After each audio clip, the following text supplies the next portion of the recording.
Alice, fatiguée mais heureuse, s'appuya contre la fenêtre de la cuisine, observant les derniers rayons du soleil couchant peindre de pourpre la cime des bouleaux derrière la maison. Avant de commencer l'histoire, n'oubliez pas de laisser un like et de vous abonner à la chaîne pour voir plus d'histoires comme celle-ci. C'était le milieu de l'automne, il ne faisait pas encore trop froid, mais déjà plus vraiment chaud non plus. Son estomac gargouillait de faim, mais elle n'osait toucher à la moindre miette du festin préparé. Ce n'était pas pour rien qu'elle avait pris un jour de congé à la clinique, en rappelant au chef de service qu'elle avait droit à quelques jours de repos. Quoi qu'on en dise, il y avait des avantages à travailler comme infirmière dans le service de médecine interne.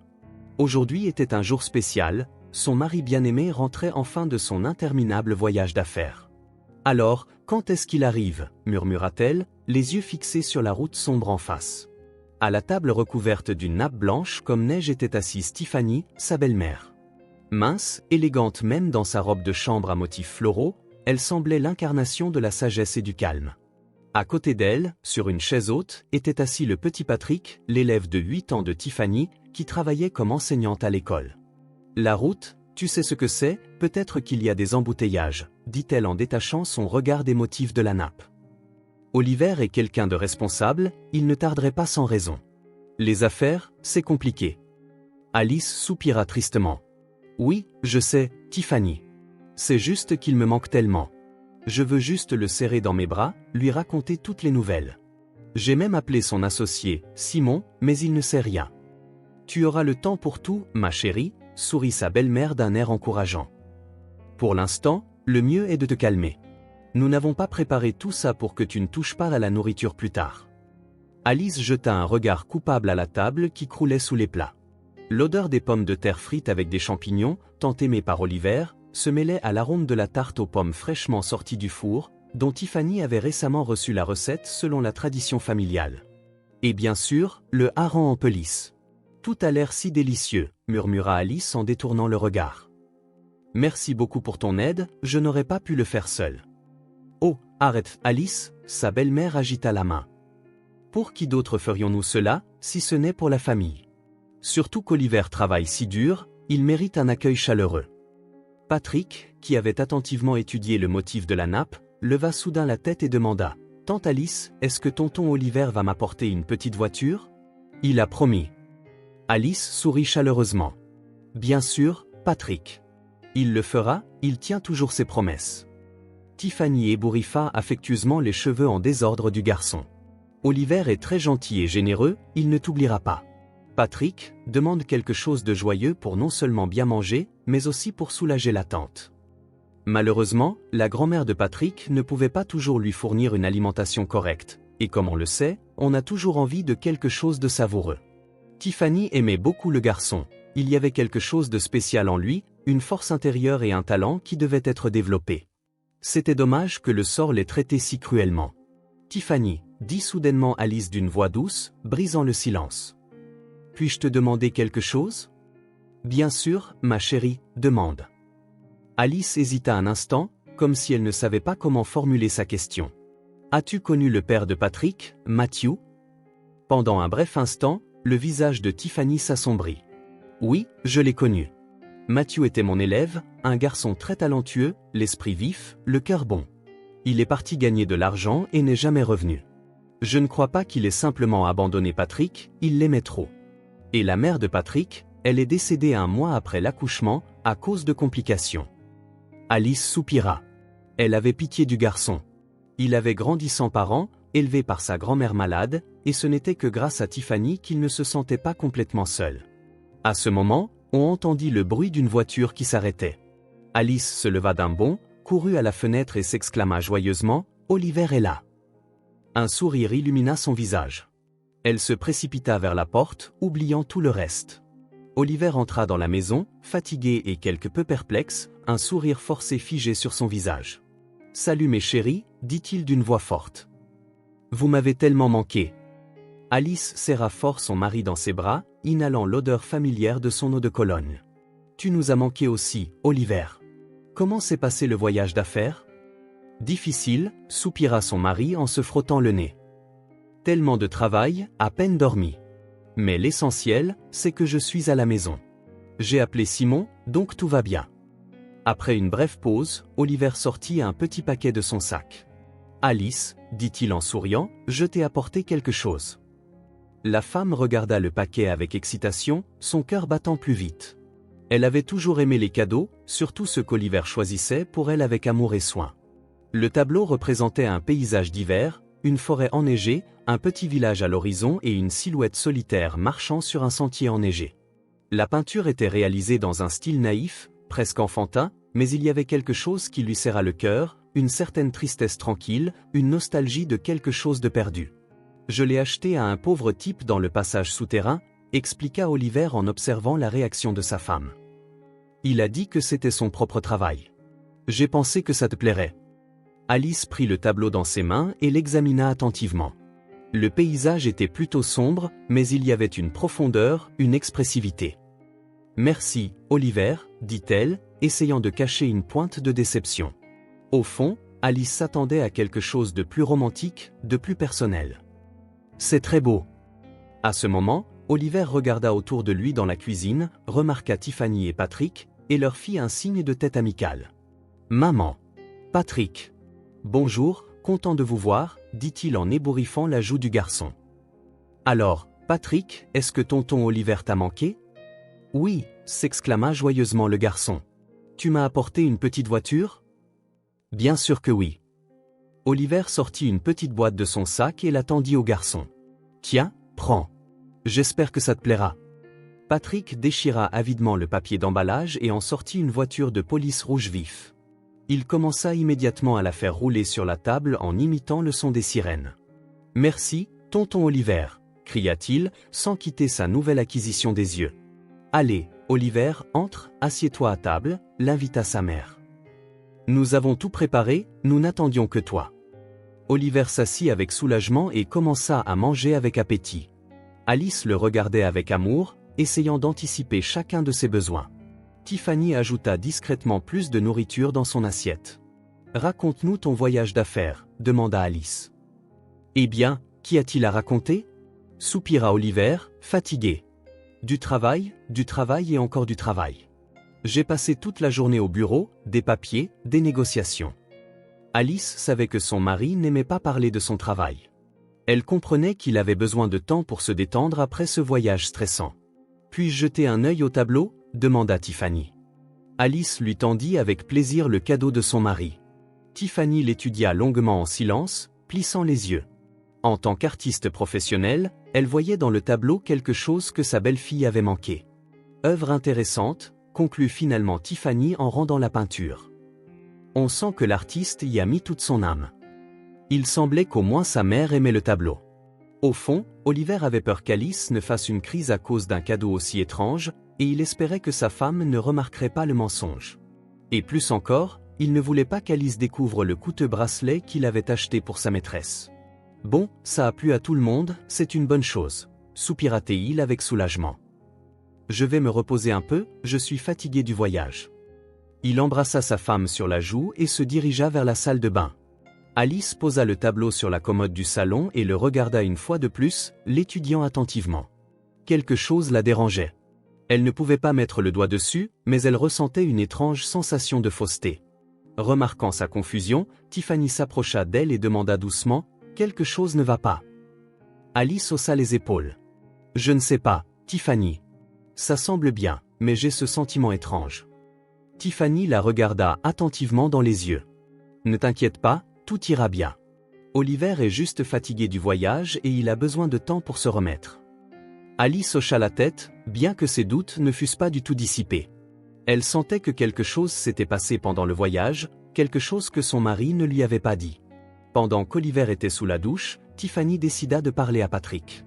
Elle s'assit à côté de lui sur le canapé et le serra doucement dans ses bras. « Patrick, dit-elle doucement, est-ce que tu aimes être chez tante Alice et tonton Oliver ?»« Oui, répondit joyeusement le garçon. C'est amusant ici et la nourriture est délicieuse. » Je suis contente de l'entendre, sourit Tiffany. Tu sais, Patrick, tonton Oliver est un homme très bon. Il se soucie de toi et de tante Alice. Je sais, hocha la tête Patrick. Il m'apporte toujours des cadeaux. Tiffany le serra plus fort, puis se dirigea vers la commode et reprit le tableau. Patrick, regarde attentivement, dit Tiffany en lui tendant la peinture. Il prit le tableau et l'étudia attentivement pendant un long moment. Qu'est-ce que tu vois ici? Demanda Tiffany. Eh bien, l'hiver, il fait froid et une personne seule, dit Patrick d'un air songeur, fixant la peinture. Peut-être qu'il y a de l'espoir que la personne atteigne le village et que la chaleur l'y attende. Tiffany sourit. Tu es très observateur. Tu vois ce que les autres ne voient pas. Tiffany regarda à nouveau le tableau, son regard s'arrêtant sur la signature dans le coin inférieur. Elle était écrite d'une écriture illisible. Matthew Brooks? Murmura Tiffany. Ce n'est pas possible. Elle se souvint d'événements datant de nombreuses années. Matthew, son élève talentueux qui rêvait de devenir un grand artiste. Il signait aussi ses tableaux avec des initiales. Ou peut-être n'est-ce qu'une coïncidence. Mais quelque chose lui disait que la réponse pourrait être très choquante. Patrick, te souviens-tu comment ton père dessinait? Demanda Tiffany. Le garçon haussa les épaules. J'étais petit, je ne me souviens pas de grand-chose. Mais il doit bien y avoir certaines de ses œuvres à la maison, insista Tiffany. Patrick réfléchit un instant. Eh bien, je crois qu'il y a quelque chose, et c'est aussi sur le thème de l'hiver, d'ailleurs. Tiffany se figea. Elle sentit un frisson lui parcourir l'échine. Le tableau, la signature, les souvenirs de Patrick. Tiffany regarda le garçon avec pitié. Il semblait si petit, si sans défense, et elle sentit qu'elle devait l'aider. Patrick, aimerais-tu que nous retrouvions ton père? Demanda-t-elle doucement. Il la regarda avec ses immenses yeux gris pleins d'espoir. Oui, est-ce possible? Tiffany lui prit doucement la main. Eh bien, tout est possible dans la vie. Je te promets que nous ferons tout notre possible pour le retrouver. Mais pour l'instant, gardons ça entre nous, d'accord? Ce sera notre petit secret. Elle regarda à nouveau le tableau sur la table.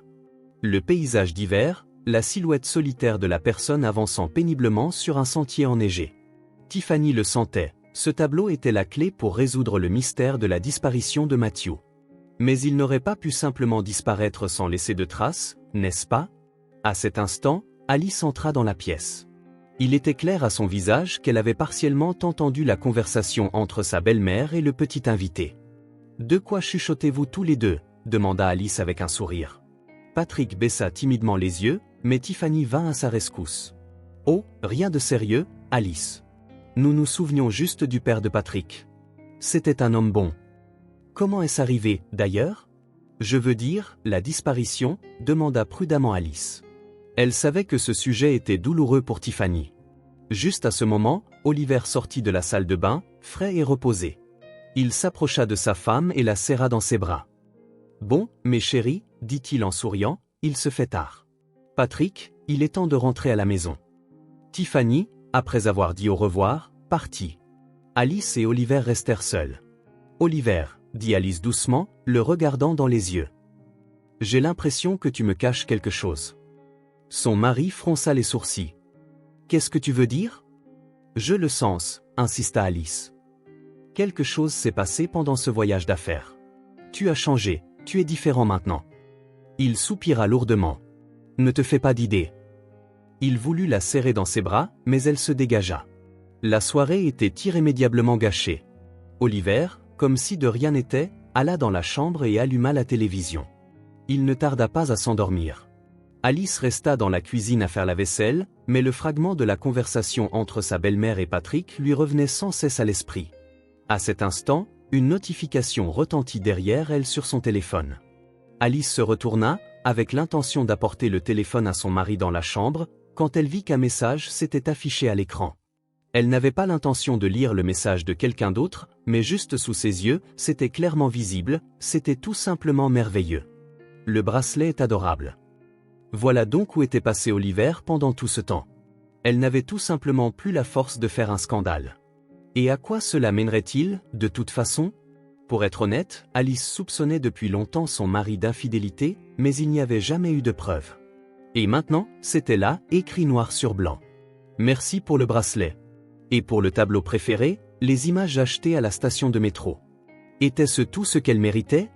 Il était déjà tard dans la soirée quand Alice eut enfin fini la vaisselle. C'est alors que le téléphone sonna. L'écran affichait le numéro du chef de service. Son cœur se serra. Anthony appelait rarement sans raison, surtout à une heure pareille. « Allô » dit Alice doucement. « Alice, nous avons une urgence ici. » Elle se figea. « Que s'est-il passé ? Tu te souviens de l'injection que tu as faite hier ? » « Oui, je me souviens. Pas le patient le plus agréable. Qu'est-ce qui lui est arrivé ? » Après l'injection, apparemment, il a développé un abcès. Un très grave. Le chirurgien a été appelé et on le prépare pour une opération. Alice sentit le monde s'écrouler autour d'elle. Un abcès. Cela signifiait qu'elle avait fait une erreur, introduit une infection. Mais tout avait été fait selon les instructions. « Comment cela a-t-il pu arriver » murmura-t-elle. « Mais je suis une infirmière expérimentée, je travaille depuis des années. » Sa grand-mère lui avait appris à faire des injections bien avant qu'Alice n'entre à l'école de médecine. Sa grand-mère avait travaillé près de 30 ans comme technicienne médicale d'urgence et avait beaucoup appris à sa petite-fille. Et maintenant, ça. C'était difficile à croire. « Je ne comprends pas, » chuchota Alice. « J'ai tout fait comme d'habitude. J'ai bien nettoyé le site d'injection. » « Les instructions sont les instructions, » dit froidement Anthony. « Mais le fait est là. Le patient a une complication sérieuse. D'ailleurs, il est très en colère et prévoit de porter plainte. » La voix du patron était froide et indifférente. « Anthony, je suis tellement désolé, » dit Alice, sentant les larmes lui monter aux yeux. « Je ne sais pas comment c'est arrivé. S'il vous plaît, enquêtez. »« L'émotion n'aidera pas, » dit Anthony. « Je te préviens, Alice, c'est un incident grave. Si le patient porte plainte, les conséquences pourraient être désagréables pour toi et pour la clinique. »« Je comprends. J'espère bien. Sois prête à t'expliquer. Je t'attendrai dans mon bureau. » Anthony raccrocha. Alice resta figée, le téléphone à la main. Elle sentit les larmes couler sur ses joues. Tout s'était effondré, le mensonge de son mari, la complication avec le patient, la menace de licenciement. Elle ne savait pas comment faire face à tout cela. « Mon Dieu, c'est comme s'il s'était ligué contre moi », chuchota-t-elle. Elle n'avait plus envie de se disputer avec son mari, l'air abattu, elle se dirigea vers la chambre. Le matin était sombre et gris. Alice se réveilla avec la tête lourde et les yeux gonflés de larmes. Oliver dormait paisiblement à côté d'elle, ignorant sa souffrance. Elle se leva, essayant de ne pas le réveiller, et alla à la cuisine pour préparer le petit déjeuner. Environ 10 minutes plus tard, son mari entra dans la cuisine, bâillant et s'étirant. « Bonjour » dit-il joyeusement en l'embrassant. Elle se recula, le regardant avec dégoût. Comment pouvait-il faire semblant comme ça ? « Tu voudrais un bijou » demanda soudain Alice, le regardant droit dans les yeux. Elle voulait voir la réaction de son mari, savoir comment il allait se défiler. Oliver se figea un instant, puis un sourire forcé apparut sur son visage. « Quel bracelet, Alice ? De quoi tu parles ? » demanda-t-il, feignant de ne pas comprendre. « Rien, laisse tomber, » répondit-elle froidement, se tournant vers la fenêtre. Alice décida de ne pas commencer un scandale, surtout pas maintenant, avant la conversation avec le chef de service. « J'étais censée avoir ma journée aujourd'hui, » dit-elle, « mais je dois aller à la clinique. Une plainte d'un patient est arrivée, quelque chose à propos d'une complication. C'est la première fois que ça m'arrive de toute ma carrière. »« Et alors ? Laisse-les se débrouiller, » dit Oliver, surpris. « Il le faut, » répondit brièvement Alice. Elle alla dans la pièce voisine pour se changer, quitta la maison et se dirigea vers l'arrêt de bus. Un sentiment de vide persistait dans son esprit. Elle voulait s'enfuir, se cacher du monde, mais Alice savait qu'elle ne pouvait pas se le permettre. Le bus était bondé. Alice réussit à peine à se frayer un chemin jusqu'à la fenêtre et regarda le paysage défiler. Des immeubles gris, les visages mornes des passants, tout autour d'elle semblait aussi sombre que son humeur. Soudain, son regard tomba sur une silhouette familière.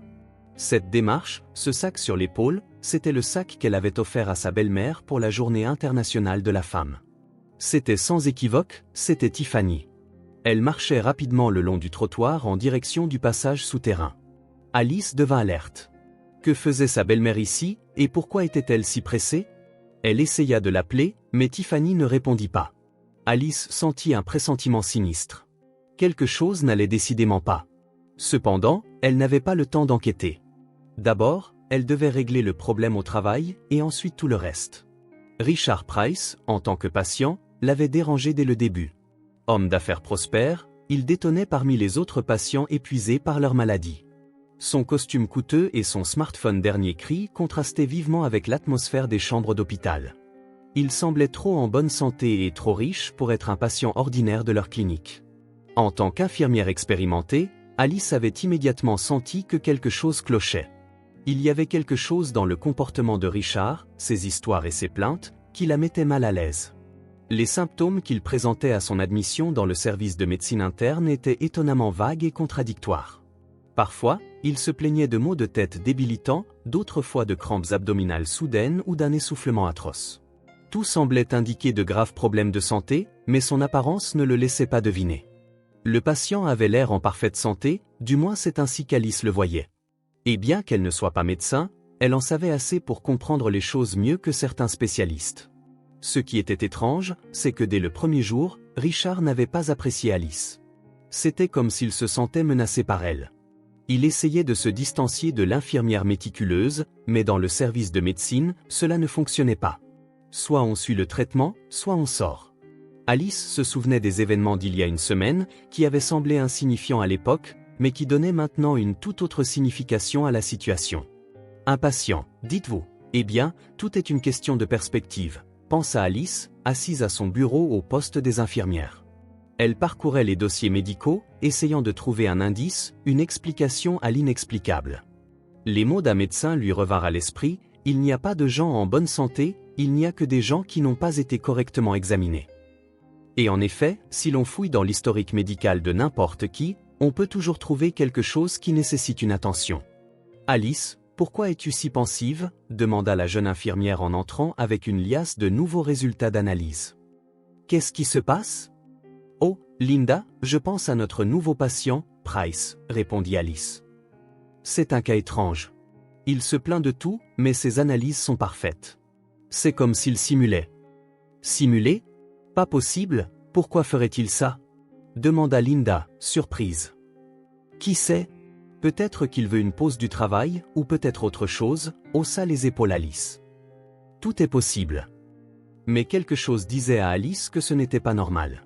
Chaque jour, elle était de plus en plus convaincue qu'elle avait raison. Richard continuait de se plaindre de sa santé, s'étendant sur ses mauvais antécédents familiaux, comment son père et son grand-père avaient souffert des mêmes maux. Il parlait d'une mystérieuse malédiction jetée sur sa famille par une voyante inconnue.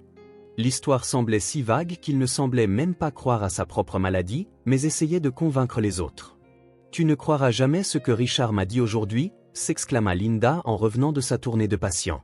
« Et c'est quoi l'histoire cette fois » demanda Alice avec ironie. « Il dit qu'il est l'élu, qu'il est destiné à rendre son âme à Dieu pendant mon service. Il prétend avoir fait un rêve où son grand-père l'a averti de sa mort imminente, » répondit Linda en faisant une grimace. « N'est-ce pas absurde ? Il nous survivra probablement à tous. »« C'est drôle, c'est sûr, » convint Alice, mais je ne suis pas d'humeur à rire. Je pense que nous devons parler à son médecin, peut-être qu'il pourra clarifier quelque chose. Se remémorant cela dans la cabine étouffante du bus, Alice s'étonnait de sa propre naïveté à l'époque. Dans le bureau du médecin, comme toujours, régnait une atmosphère de concentration et d'isolement. John était absorbé par l'étude des dossiers médicaux. « John, désolé de t'interrompre, » commença Alice, « mais j'ai des doutes sur l'état de Richard Price. »« Tu penses qu'il fait semblant ?» Le médecin haussa les sourcils de surprise. « Je ne sais pas, mais ne trouves-tu pas que quelque chose cloche ? Ses symptômes, ses histoires sur ses antécédents familiaux et la malédiction, tout cela semble un peu tiré par les cheveux. » Le médecin fit une pause. Il connaissait Alice comme une infirmière compétente et attentive, dont il respectait l'opinion. « Bon, dit-il après une pause, je vais lui parler moi-même. Peut-être que nous pourrons y voir plus clair. » La conversation avec le patient fut quelque peu étrange. Richard se plaignait de douleurs et de malaise, parlant de ses problèmes avec une telle conviction que même John douta brièvement de son jugement initial. « Docteur, je comprends que mes analyses sont bonnes, » dit Richard en regardant le médecin droit dans les yeux, « mais je sens que je meurs. Je ne peux plus vivre comme ça. S'il vous plaît, aidez-moi. » « Richard, j'aimerais vous aider, mais je ne vois aucune raison objective de s'inquiéter. Vos analyses sont parfaites. Peut-être devriez-vous voir un psychologue. Vos problèmes pourraient être liés à une tension nerveuse ou au stress. » « Un psychologue ? Non, docteur, je ne suis pas fou. » s'exclama le patient. « J'ai besoin d'une aide médicale, pas de discussion avec un kidam. » Après cette conversation, John était complètement perplexe. D'un côté, son expérience et les données médicales indiquaient que le patient était en bonne santé. De l'autre, il voyait la souffrance et le désespoir apparents dans les yeux de Price et ne pouvait pas simplement l'ignorer. Cependant, Alice n'abandonna pas. Quelques jours avant l'incident malheureux de l'injection, elle va à nouveau voir le médecin avec plus d'arguments. Voici quelques détails significatifs. Il demande constamment certains analgésiques, des produits étrangers coûteux, alors qu'il existe des alternatives moins chères et tout aussi efficaces, mais il refuse de les prendre. Avez-vous également remarqué qu'il quitte toujours le service lorsqu'il passe un appel téléphonique? Il parle doucement, regardant constamment autour de lui comme s'il avait peur que quelqu'un l'entende. John écoutait attentivement, hochant la tête. Il commençait à comprendre qu'Alice pourrait avoir raison. Et aussi, baissa la voix l'infirmière, aujourd'hui, je l'ai vu sortir une fiole de sa poche et boire quelque chose. Quand je lui ai demandé ce que c'était, il a rougi et a dit que c'était des vitamines. Le médecin fronça les sourcils. Cela commençait à paraître suspect. Très bien, dit-il d'un ton décidé, je vais enquêter là-dessus. Nous devons prendre des mesures. Mais il s'avéra que le médecin n'eut pas le temps de terminer ce qu'il avait commencé. Le lendemain même, il fut envoyé à une conférence médicale à l'autre bout du pays. Était-ce une coïncidence ou non? C'était difficile à dire. Ce qui était clair, c'est qu'Alice s'était retrouvée dans une situation très désagréable, et encore une fois, c'était avec ce même Price. On aurait dit une obsession. Après être descendue du bus, elle prit une profonde inspiration et se dépêcha d'aller à la clinique, où le chef de service l'attendait déjà. En entrant dans le bureau, Alice se figea, n'osant pas s'asseoir. Le médecin d'âge moyen, au dos droit, était assis à son bureau, le visage fermé. « Enfin, vous voilà, dit-il d'une voix sévère. Je pensais que vous aviez l'intention de vous enfuir. Je plaisante. Je n'avais l'intention de fuir personne, répondit Alice, essayant de rester calme. Alors expliquez ce qui s'est passé avec le patient, demanda Anthony. Pourquoi est-il mécontent de votre travail? Vous sembliez être à couteau tiré. Honnêtement, Alice lui raconta tout tel quel. Elle n'admettait toujours pas l'erreur que le chef de service insistait qu'elle avait commise. Anthony croyait que l'infirmière avait été inattentive et n'avait tout simplement pas remarqué un petit bleu au site d'injection. Je ne comprends pas où est ma faute. Et je pense que Richard est un imposteur et un escroc, termina-t-elle. Anthony resta silencieux, la fixant d'un regard lourd. J'apprécie votre honnêteté, Alice, dit-il enfin. Mais cela ne change rien au fait que vous avez commis une grave erreur. Le patient est très déterminé, il veut nous poursuivre en justice, et je ne veux pas de ça. Pas du tout. Je comprends, répondit Alice doucement, regrettant sincèrement d'avoir un jour décidé de jouer les détectives et de démasquer le malade. Je ne vais pas vous licencier, continua Anthony. Vous êtes une bonne infirmière, consciencieuse. Mais je dois vous donner un avertissement et vous suspendre temporairement du travail. La durée sera décidée plus tard. Alice hocha timidement la tête. Elle s'attendait à pire. Et encore une chose, dit le médecin. Richard veut vous rencontrer en personne et entendre vos excuses. Je vous préviens, si vous refusez, vous serez licencié. Aucune objection ne sera acceptée. D'ailleurs, il s'avère que l'information sur l'abcès était prématurée. Le gonflement a déjà diminué et l'inflammation s'est résolue d'elle-même. Vous avez eu de la chance. Alice baissa les yeux et dut accepter. Elle comprenait que, selon la direction, elle devait s'excuser auprès du patient et essayer de réparer son erreur non professionnelle. Bien sûr, elle aurait pu protester, essayer de prouver qu'elle avait raison, mais dans ce cas, le chef de service l'aurait simplement licenciée. Et trouver un emploi de nos jours? La rencontre avec le patient fut difficile. Richard était en colère et offensé, faisant la tête. Il cria sur Alice, l'accusant de négligence et d'incompétence. Elle écouta en silence, sans l'interrompre. Quand il eut enfin terminé sa tirade furieuse, Alice dit doucement, « Je vous présente mes excuses. J'ai fait une erreur et je regrette sincèrement ce qui s'est passé. Je promets que je ferai tout mon possible pour réparer ma faute. » Richard la regarda avec méfiance, mais il sembla s'adoucir un peu. « Très bien. Souvenez-vous de ma bonté. Je ne poursuivrai pas votre baraque. Quant aux vérifications et aux questions, je suis malade, et c'est tout. J'espère que vous et ce médecin le comprenez. » Alice se mordit la lèvre de frustration et hocha la tête, bien qu'au fond d'elle, elle ait envie de frapper ce scélérat au visage. Il mentait et ne rougissait même pas. Oh, si seulement je savais pourquoi il faisait tout ça. Allez, qu'est-ce que vous attendez? J'espère que vous serez plus attentive à votre travail maintenant, marmonna l'homme d'affaires en guise d'au revoir. Alice soupira de soulagement et se dépêcha de quitter la pièce aussi vite que possible. Ses collègues l'attendaient déjà dans le couloir, comme prévu, avec des questions. Alice leur raconta la rencontre avec M. Price et comment Anthony l'avait réprimandé et envoyé en congé sans solde d'une semaine. Son humeur s'améliora un peu, bien qu'il aurait été agréable, bien sûr, de dénoncer publiquement ce vilain comme un menteur. Mais apparemment, ce n'était pas destiné à être. À ce moment, son téléphone sonna dans sa poche. Alice jeta un bref coup d'œil à l'écran et eut le souffle coupé de surprise. C'était sa belle-mère qui appelait. « Allô, Tiffany ?» marmonna-t-elle. « Quelque chose ne va pas ?» Il y avait des sanglots et une respiration lourde à l'autre bout du fil. La voix de sa belle-mère tremblait d'émotion. « Alice, ma chérie, » dit Tiffany à travers ses larmes, « j'ai besoin de ton aide de toute urgence. »« Que s'est-il passé? Qu'est-ce qui ne va pas ?» demanda Alice, alarmée.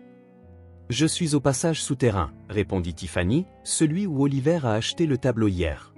Je l'ai trouvé. »« Qui as-tu trouvé ?» ne comprit pas Alice. « Matthew » s'exclama Tiffany. « Le père de Patrick. Il est vivant, Alice, mais il ne se souvient de rien. Matthew est en fauteuil roulant, ils veulent le voler. S'il te plaît, viens vite. » Alice se sentit glacée. Matthew était vivant. Après toutes ces années d'espoir et de désespoir. Et maintenant, sa belle-mère était en danger. « J'arrive tout de suite », lâcha-t-elle en raccrochant. Le passage souterrain accueillit Alice avec une odeur d'humidité et de fumée de tabac. La faible lumière des lampes vacillantes sous les arches laissait entrevoir dans l'obscurité des murs usés couverts de graffitis et d'annonces. Des mendiants étaient assis le long des murs, demandant l'aumône. On aurait dit que l'air même était imprégné de désespoir. Alice regarda autour d'elle, essayant de trouver sa belle-mère. Dans un coin éloigné, près du mur, elle vit un groupe de personnes. Au centre, assis dans un fauteuil roulant, se trouvait un homme. Tiffany était penchée à côté de lui. Deux hommes à l'allure déplaisante tournaient autour d'eux.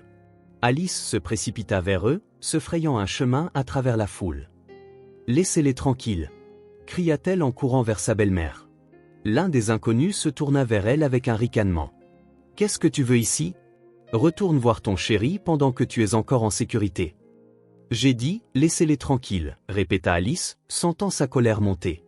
Le deuxième brute, en s'approchant, sourit d'un air narquois. « Je ne te conseillerais pas de te frotter à nous. On est des gens sérieux, tout le monde dans le passage nous connaît. » Tiffany attrapa la main d'Alice. « Alice, ma chérie, il faut partir, » murmura-t-elle. « Ne t'inquiète pas, » répondit Alice en regardant les agresseurs dans les yeux. « Je ne vous laisserai pas. » Mais à ce moment, l'un des hommes sortit un couteau. Alice ne paniqua pas. L'adrénaline monta dans ses veines, aiguisant son sens du danger. Elle savait qu'elle ne pouvait pas les maîtriser, mais elle avait une petite chance. Rapidement, elle arracha son écharpe de son cou et la jeta au visage de l'homme au couteau. Il leva instinctivement les mains, essayant de se libérer du tissu. À cet instant, Alice frappa le deuxième homme à l'estomac de toutes ses forces. Il se plia en deux et s'effondra sur le béton. Le premier homme, s'étant libéré de l'écharpe, se jeta à nouveau sur Alice. Elle esquiva, mais le scélérat réussit à lui érafler le bras. Du sang apparut sur sa peau. Tiffany hurla de peur. L'homme en fauteuil roulant, qui avait observé la scène passivement jusqu'à présent, sursauta soudainement et leva la tête. Une expression étrange vacilla dans ses yeux. Matthew attrapa brusquement une brique qui traînait par terre et la jeta sur l'agresseur. La brique frappa l'homme à la poitrine, le forçant à reculer. Le deuxième homme, gémissant de douleur, essaya de se relever. Le silence tomba sur le passage souterrain. Les sans-abri qui avaient passivement observé le combat regardaient maintenant avec peur ce qui se passait. Alice s'approcha de sa belle-mère et la serra dans ses bras. « C'est bon, Tiffany. Personne ne vous dérangera plus. » Une demi-heure plus tard, ils étaient tous les trois assis dans le petit appartement de Tiffany. Alice nettoya et pansa rapidement la coupure sur son bras, tandis que Tiffany servait à Matthew du thé chaud. Il restait assis dans son fauteuil roulant, le regard vide, ne réagissant pas à ce qui se passait. « Qu'est-ce qu'ils lui ont fait ?» chuchota Alice. « Je ne sais pas exactement, » répondit Tiffany. « Il ne se souvient de rien. Il ne fait que dessiner.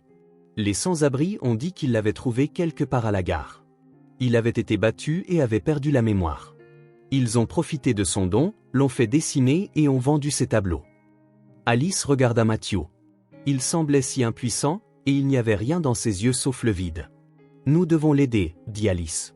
« Je le veux aussi, » répondit Tiffany, « mais comment ?»« Je ne sais pas encore, » dit Alice en pensant à ses problèmes de travail. « Mais nous trouverons une solution. » À ce moment, on frappa à la porte. Tiffany alla ouvrir. Patrick se tenait sur le seuil. « Bonjour, » dit-il. « J'étais si inquiet.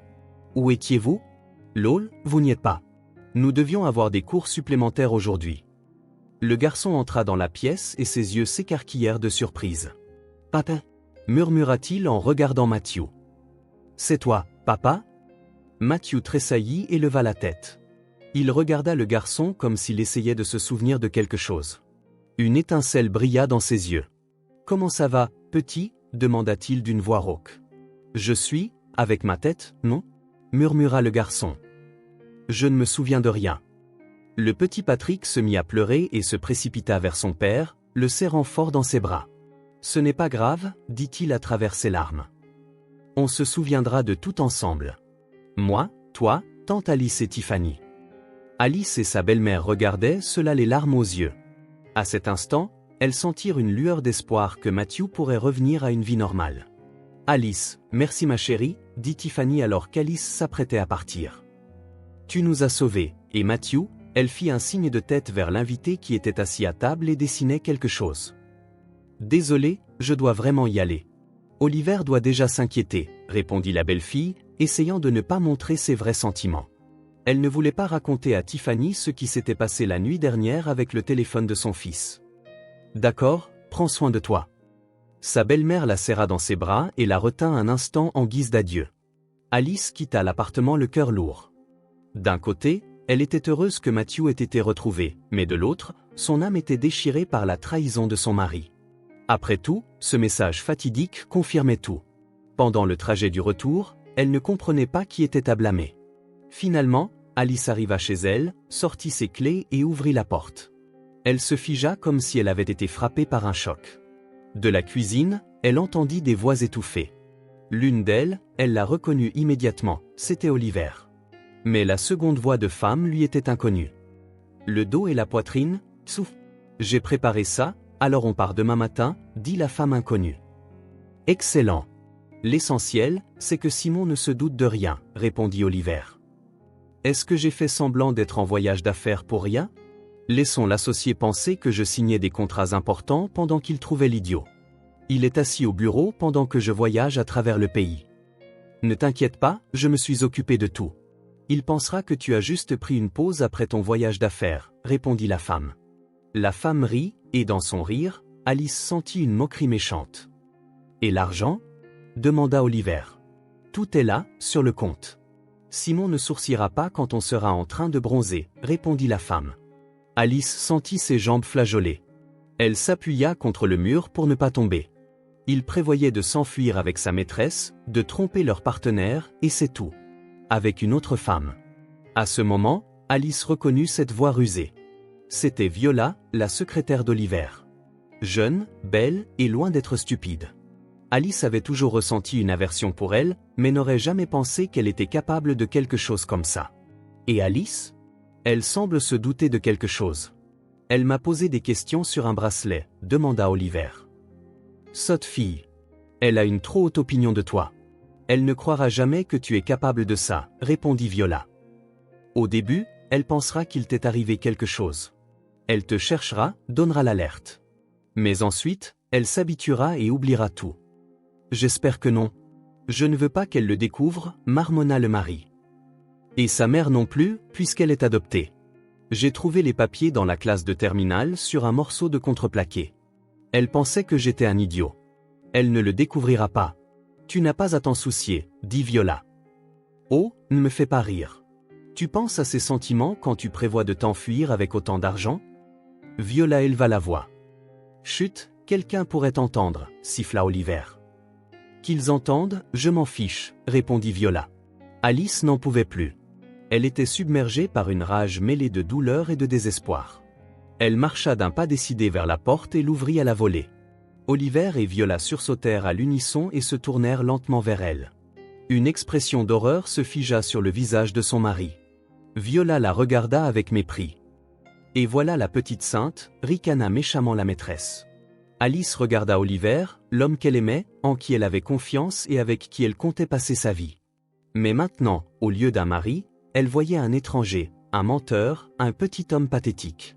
« Alice, qu'est-ce qui se passe ?» balbutia Oliver, essayant de feindre la surprise. « Ne fais pas semblant. »« J'ai tout entendu, » répondit Alice, essayant de rester calme bien qu'elle bouillait à l'intérieur. « Tu » commença Oliver, mais elle le coupa immédiatement. « Tais-toi et arrête de me mentir. Je sais tout. Tu prévois de t'enfuir avec elle, de ruiner l'entreprise et d'abandonner tout le monde, dit-elle. » Oliver baissa la tête, réalisant que c'était fini. Viola renifla avec dédain. « Pourquoi cries-tu ? Ton mari a juste réalisé que tu n'es pas à sa hauteur. Il mérite mieux que toi. C'est pour ça qu'il me donne des bracelets chers et que tu as des croquis achetés à des mendiants dans le passage souterrain, » se moqua Viola. Alice se tourna vers la maîtresse. « Tu es comme un parasite, tu ne fais que te nourrir et détruire la vie des autres. Tu penses qu'il sera heureux avec toi ?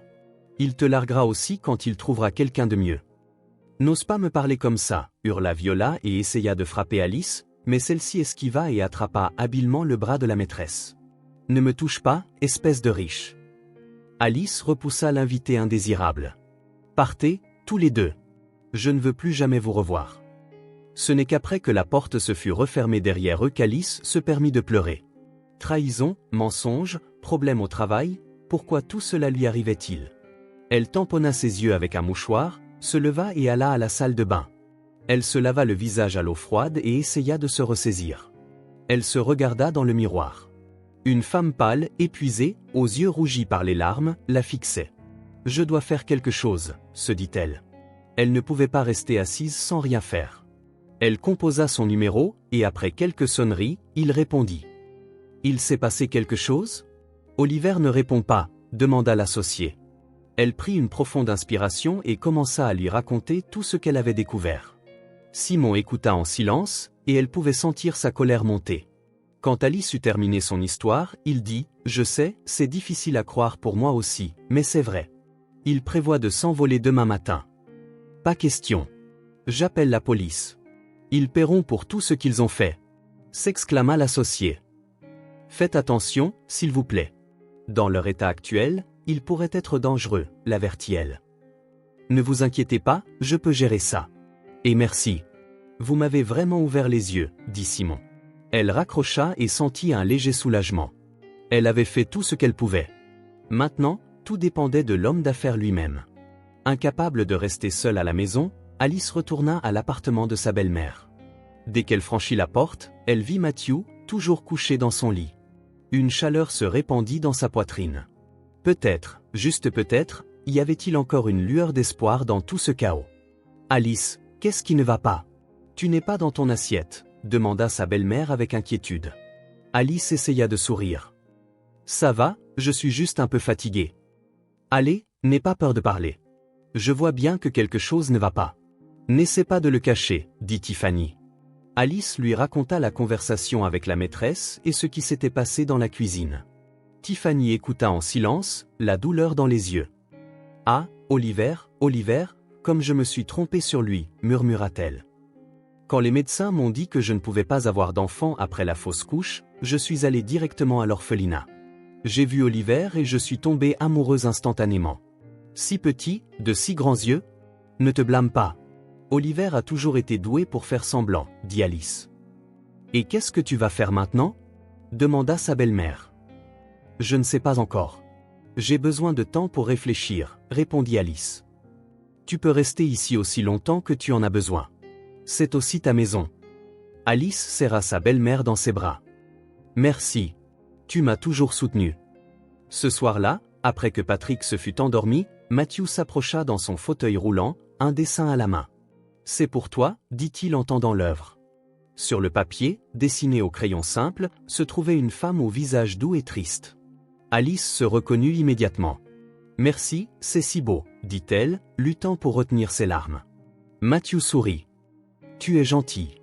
C'est dommage que je ne me souvienne de rien, » marmonna-t-il, puis s'éloigna. Alice le regarda dans les yeux.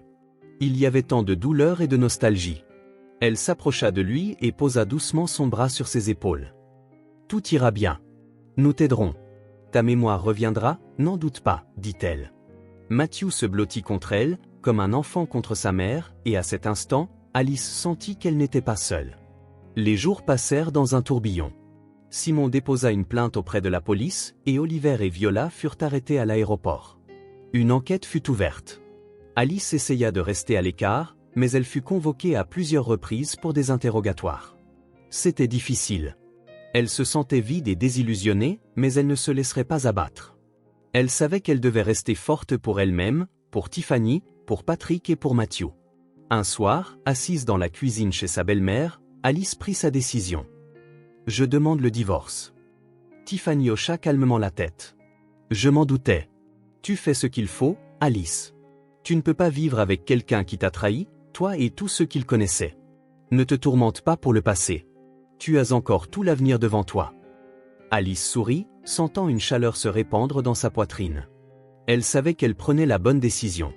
Oui, elle divorçait d'Oliver, mais elle ne tournait pas le dos à ceux qui avaient besoin d'elle. Alice commençait simplement une nouvelle vie. Et dans cette nouvelle vie, il y aurait de la place pour l'amitié et pour l'amour. Plusieurs semaines passèrent. L'enquête sur l'affaire Oliver et Viola fut achevée. Ils furent inculpés de fraude et de détournement de fonds. Alice finalisa le divorce par le biais du tribunal. Elle avait surmonté l'épreuve. Elle continua à travailler comme infirmière, où elle était appréciée pour son professionnalisme et sa gentillesse. Tiffany l'aidait en tout et devint une visiteuse fréquente. Pendant ce temps, le petit garçon s'attacha beaucoup à Alice et à Tiffany. Pendant ce temps, Matthew se rétablissait lentement. Grâce à l'hypnothérapie, ses souvenirs commençaient à revenir. Selon les médecins, le fauteuil roulant n'était plus nécessaire. Ses contusions avaient guéri et la blessure à la colonne vertébrale s'est avérée moins grave que ce que l'on craignait au départ. Progressivement, avec l'aide d'une canne, Matthew commença à se souvenir de sa vie avant la tragédie, son amour pour les arts visuels, sa défunte épouse, comment il avait été attaqué et battu lorsqu'il avait refusé de coopérer avec des criminels. Submergé par l'émotion, il fondit en larmes. Alice et Tiffany étaient là, partageant ce moment de joie avec lui. Mais la plus grande surprise était encore à venir. Lorsque Matthew nomma la personne derrière l'agression, il s'avéra que ce n'était autre que le familier Richard Price. Pendant que Matthew était à l'hôpital pour des tests et des examens, Richard l'avait observé depuis un moment, espérant l'utiliser dans un stratagème impliquant de faux tableaux d'artistes célèbres. Mais Matthew avait percé à jour le scélérat et avait rompu les liens. Les hommes de main de Richard l'avaient donc battu en représailles. À l'hôpital, Richard avait mis au point un autre plan criminel. Il s'avéra que l'homme rusé avait assuré sa vie pour une somme colossale, arrangeant tout pour qu'en cas de déclin grave de sa santé, le bénéficiaire soit sa jeune épouse. En séjournant à l'hôpital, il simulait simplement une aggravation de son état pour accélérer le versement de l'assurance. Voilà pour la haute société, marmonna Alice en secouant la tête. Qui aurait cru que de tels drames bouillonnaient sous tous ces costumes chers et ces voitures de luxe? L'histoire de Richard se termina de manière prévisible. Son arnaque fut démasquée, l'assurance annulée, et il devint la figure centrale d'une affaire très médiatisée de fraude dans les secteurs des antiquités et de l'assurance. Pour Alice, c'était une nouvelle confirmation de son intuition et de ses instincts professionnels. Elle comprenait maintenant plus que jamais que chaque personne est une âme vivante avec ses secrets, ses peurs et ses espoirs. Quelques semaines plus tard, Matthew put enfin obtenir la garde exclusive de Patrick. L'artiste à l'esprit libre trouva un emploi de professeur d'art à l'école où Tiffany avait récemment pris sa retraite. Un nouveau chapitre s'ouvrait dans sa vie, rempli de guérison, de buts et de nouveaux départs.